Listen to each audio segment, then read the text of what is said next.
MK party sondela lozala ANC sondela lozala EFF sondela nonke zanda nobathathu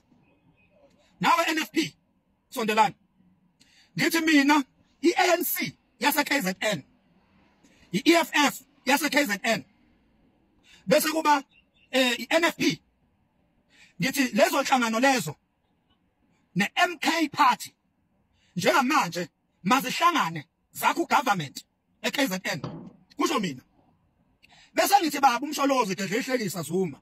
baba wami my leader ngicela baba uxoshe zonke lezi insha lezi ozibeke kulawo ma position aphezulu lapho kwiMK ekakhulukazi lokho okuthiwa angazi top banibani xosha lezo zinja lezo ushiye lo mfana kaNdlela shiye lo mfana kaNdlela uhlakaniphile lo mfana siyamdinga akekho corrupt bese ushiya abantu futhi ushiye uFloyd iagenda ayeyizele kwiMK akakayifezi futhi akakayiqali wayeze kwiagenda yeintelligence la kwiMK wayelethe iwisdom uFloyd wayeze ezo eda kwiwisdom yakho baba umsholozi ngalokho ke ngenxa yamagalelo obuhlakani balomfana ethi ushibambo lo ungamxoshi lo mfana loyo sayidinga le intelligence yakhe sayidinga le wisdom yakhe lesikole sakhe siyasidinga kodwa akacaca umfana ukuthi uthini mayithola iplatform akacaca umfana ukuthi uthini futhi umiphi mayithola iplatform ushibambo lo mfana lo akaNdlela hayi loyo vele ingqwele le uhlakaniphile loyo ake ngikhulume kakhulu ngaye bese kuthi yonke imkhovu le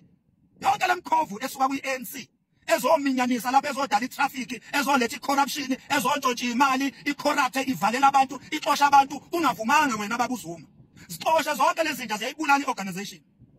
zonke lezi zinto lezi abawukade usebenza nazo kwiANC lezi sezikulandelile manje wangena emacaleni lapha kwiANC waxoshwa zikhona lezi zinto lezi zakudayisa lapha kwiANC wathi ucorrupt wathiwa Zuma must fall wathiwa inkandla pay back the money bezikhona lezi zinto lezi msholozi lezi zinto suyibeke ema position eyisuka lapha kwiANC zakudayisa lapha kwiANC waze waxoshwa wehliswa kwiposition zikhona lezi zinto njengamanje zibuye naleyo corruption futhi zizoqhubeka la zagcina khona lapha kusa kwiANC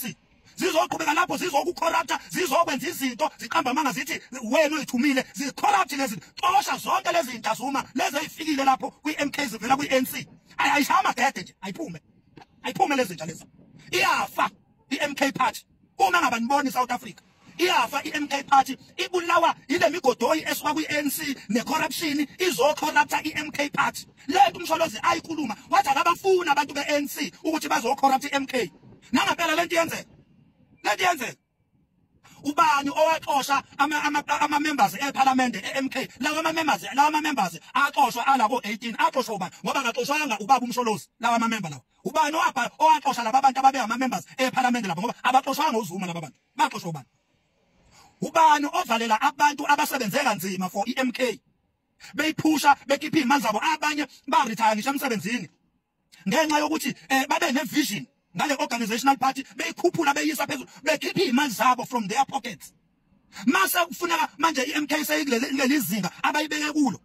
sekulandwa abantu beANC sebezophatha abantu ababekade beagainst iMK isaqala abantu bebe against uZuma against iMK sekuyibona abaphethe izikhundla manje kwiMK ibona abavalela abantu abakhande iMK bayibeka la ikhona ngithi mina baba umsholozi xosha izinsha xosha labantu kumanje indaba yomhlaba ijoke ngenxa lezi zinto lezi eseyiqhoqobela ama position abo zixoshe lezi zinto lezi ushiye abantu abaqale neMK laba bafika manje ama joining fees lawa lo join xosha lezi zinto lezi xosha zonke ya xosha nje lezi zinto lezi iANC neEFF eKZN masihlangane neMK zikhande upresident onengqondo upresident yini kuthiwa yini lokho upresident noma uhulumeni yes kona lokho uhulumeni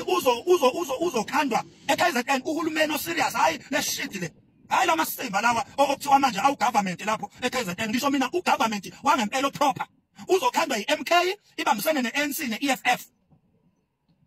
angiyazi politics kodwa ngiyazi ukuthi yini esifunayo thina njengabantu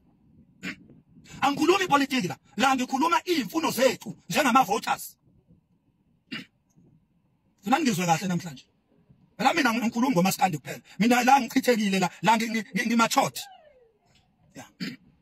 Lento ngikhuluma nje got nothing to do with the politics. La ngikhuluma imfuno zethu as voters njengabantu abanivotele ngoba nilapho nje nivotelwe yithini. Manje le nqaba le ngcofa le nyova demenze ngalapha eKZN asifuni singama voters. Sithi MKP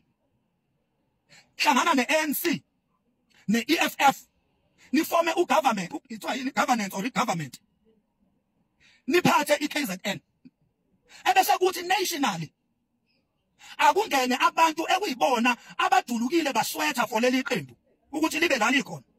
abantu sababona bekhipha imali zabo somabhizinisi bekhipha imali zabo kade kunezikhukhula sababona kostenga kuphi la abantu khona babehlupheke khona sabona osomabhizinisi beyoxhasa lapho bethenga ukudla bethenga oblanketi bekhipha imali bexhasa abantu abanjalo abadingeka kwi-MK party abantu abafeza idingo nezimfuno zabantu.